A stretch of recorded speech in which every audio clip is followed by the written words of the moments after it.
Уважаемые родители и юные читатели, мы предлагаем вам рекомендательный список литературы. Предлагаем книги, недавно поступившие в библиотеку филиал №1 для семейного чтения.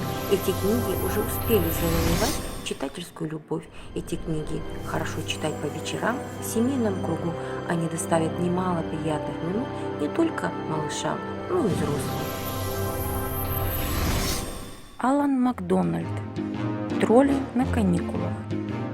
Алан Макдональд уже много лет работает сценаристом на BBC, ставит спектакли для детей и пишет книги. А художник Марк Бич нарисовал забавные иллюстрации с комическими подробностями из жизни троллей. Наступило лето, а это значит, что у маленького тролля Ульрика начались каникулы. Куда же отправится семейству троллей? Для мистера и мисс Тролль ответ очевиден, ведь их соседи Бридли только что купили фургончик для поездок на природу. Значит, можно спокойно паковать вещи в дорогу. Только вот Бридли, кажется, недовольны, что семейство троллей собрались ехать с ними в отпуск. Как же пройдут каникулы у Ульрика? Элли Веб, щенок Эльфи или «Не хочу быть один»?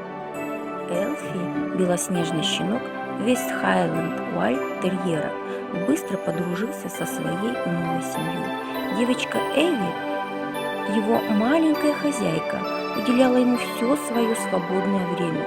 Вместе они бегали в парк, читали книги, валялись на диване, смотрели телевизор. Все изменилось с рождением младшего брата Эви. Вдруг все, и папа, и мама, и даже маленькая хозяйка перестали обращать на щенка внимание, забывали с ним погулять или поиграть.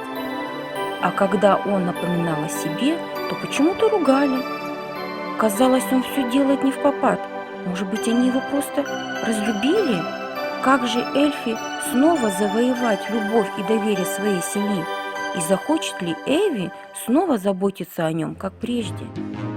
Предлагаю вам прочитать яркую и веселую историю, которую написал Алекс Смит «Клод в цирке». Встречайте, это Клод, обычный песик с очень необычной жизнью. Прогулка в парке неожиданно превращается для Клода в прогулку по канату под куполом цирка. Теперь он новая звезда представления. Жаңабек Шағатай, бірінші сыныптың баласы. Жаңабек Бақондыл Шағатай, жазушы, жазушылар одағының, журналистер одағының мүшесі. 1961 жылдың 1 қаңтарында Жамбыл облысы Талас ауданы Үшарал ауылында дүниеге келген. 1991 жылы қазіргі Әл-Фараби атындағы Қазақ ұлттық университетінің журналистика факультетін сырттай бітірген. 1985 жылдан бастап Жалын баспасының аударма бөліміне редакторлық қызметке қабылданды. Мұнда ол жоғарғы сынып оқушылары, жасөспірімдер мен жастарға арналған көптеген көркем және танымдық, шытырман оқиғалы, фантастикалық кітаптардың редакторы. Тереуова Зияш, көл жағалауындағы көмбе хикаят. Жасөспірімдерге арналған бұл шытырман оқиғалы шығарма жеңіл оқылады. 3 бала бір қыздан құралған детектив тобы айналадағы түрлі құбылыстарға сергек көзбен қарауларының, тапқырлықтарының арқасында қоғамға жат құбылыстармен күресіп, өздері аңғарған заңға қайшы қылықтарды ашуға үлес қосты.